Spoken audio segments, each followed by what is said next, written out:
Volcanoes are one of Mother Earth's most beautiful and destructive creations. Although volcanoes are known to be terrifying and destructive, they also play a vital role in the survival of our planet. But to understand these great phenomenons, we must go below the surface and explore what lies beneath the Earth's crust and explore what lies beyond the realms of what we can see.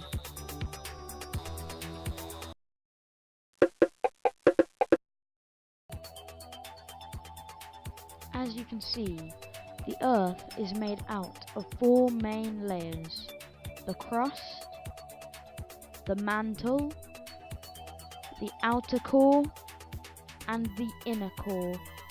The crust is what we live on. It varies in size between 6 to 64 kilometers thick. Just underneath the crust, the temperature is approximately 1000 degrees centigrade. Below the crust comes the mantle.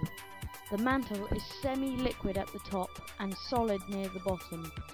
It is approximately 2,900 kilometers thick. The outer core is entirely liquid and is about 2,000 kilometers thick.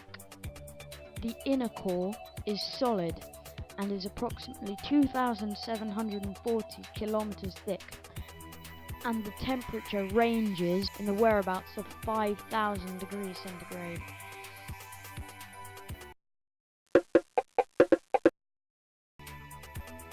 There are 3 different types of plate boundaries that exist, which are characterized by the way the plates move relative to each other.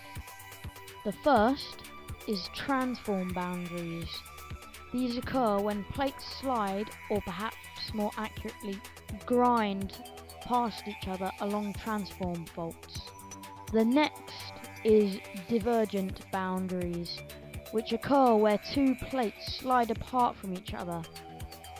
The third type of plate boundary are convergent boundaries, or active margins. These occur when 2 plates slide toward each other, commonly forming either a subductional zone, if one plate moves underneath the other, or a continental collision, if the 2 plates contain continental crusts.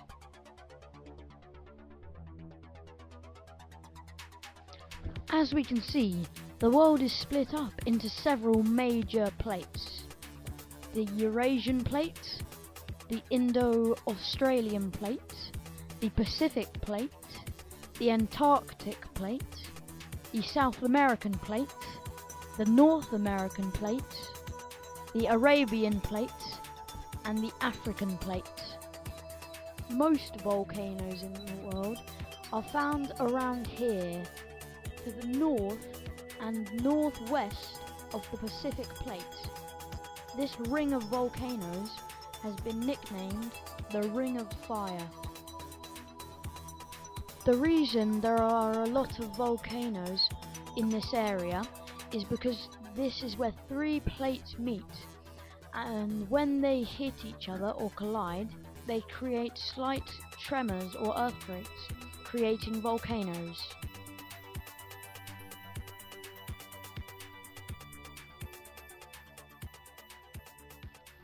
The movement of plates is brought about by something called convection currents. An easy way to explain convection currents is by using a lava lamp. In a lava lamp, a heat source, normally from the light bulb at the bottom, warms up a coloured liquid at the base of the lamp. This coloured liquid rises because hot liquids are less dense than cool ones.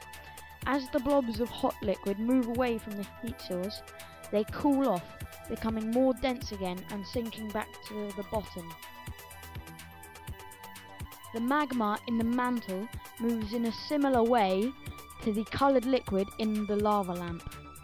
The magma nearer the outer core is heated, and therefore it rises because, as I stated earlier, hotter liquids are less dense than cooler ones. But unlike the coloured liquid in lava lamps. When the magma reaches the crust and begins to cool, it moves off to the sides, and as it moves off to the sides, it drags the crust with it. Then the cooled liquid sinks again, and then when it is close enough to the outer core, it heats up and begins to rise again, and the process is repeated. This process happens 24/7, 365 days a year, but the plates only move a few centimeters each year. But then, after millions of years, these few centimeters eventually start to build up.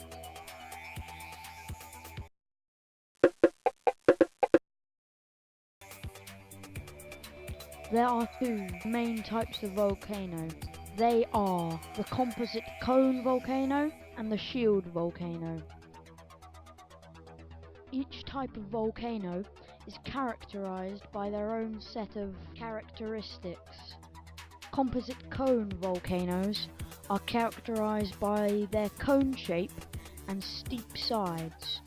They are also layered with alternating layers of ash and lava. The lava that is produced by composite cone volcanoes is acidic and viscous. Here is an example of a composite cone volcano erupting.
Shield volcanoes are very different to composite volcanoes for several reasons. Firstly, the angle of elevation of shield volcanoes is much smaller than that of composite cone volcanoes. For instance, a shield volcano can go on for tens of miles, but the slope of the volcano will be very gentle. Another reason that shield volcanoes can go on for miles is because the lava inside them is so runny it can go on flowing for several days. Also, shield volcanoes are much less explosive than composite cone volcanoes because the lava is so runny it doesn't get stuck and build up, but just flows in a constant stream. Here is a video of the volcano Kilauea in Hawaii. This is a video of a news report made at the time of an eruption.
Krakatoa is a volcanic island in the Sunda Strait between the islands of Java and Sumatra in Indonesia.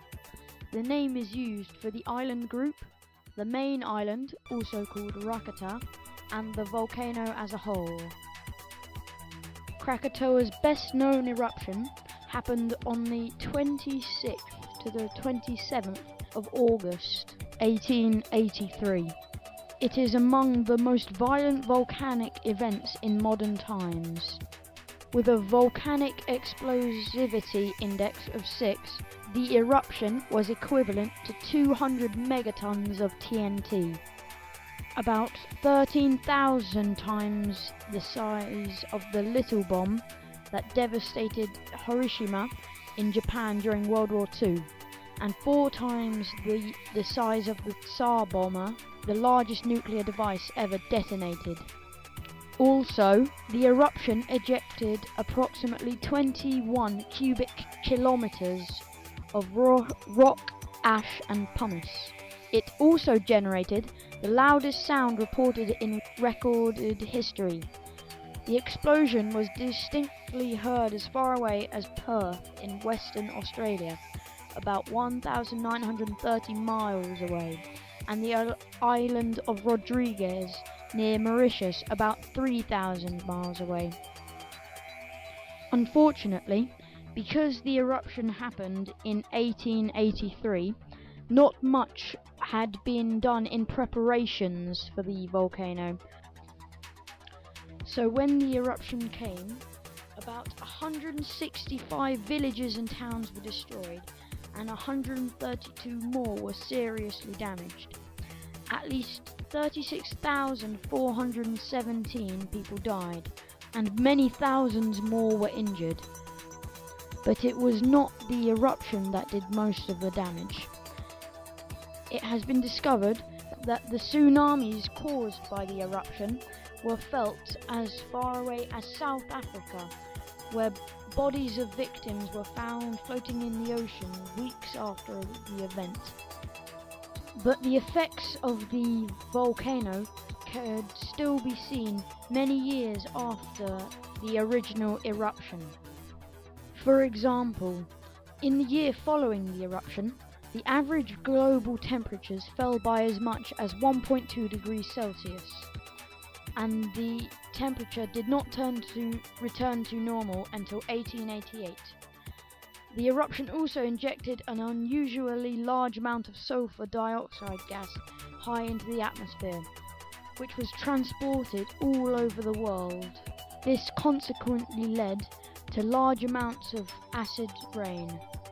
As well as this, the eruption darkened the sky worldwide for years afterwards, and produced spectacular sunsets throughout the world for many months. No one is certain about the real cause of the Krakatoa explosion in 1883. There are several main theories. The first is that the volcano vents had sunk below sea level on the morning of the 27th of August, letting seawater flood into it and causing a massive series of interactions of groundwater and magma explosions. The second theory is that the seawater could have chilled the magma, causing it to crust over, producing a pressure cooker effect, relieved only when the explosive pressures were reached. The third theory is that a massive underwater land slump or partial substance suddenly left the highly pressurized magma chamber wide open. The final theory is that the final explosions may have been caused by magma mixing, caused by sudden infusion of hot basaltic magma into the cooler and lighter magma in the chamber below the volcano.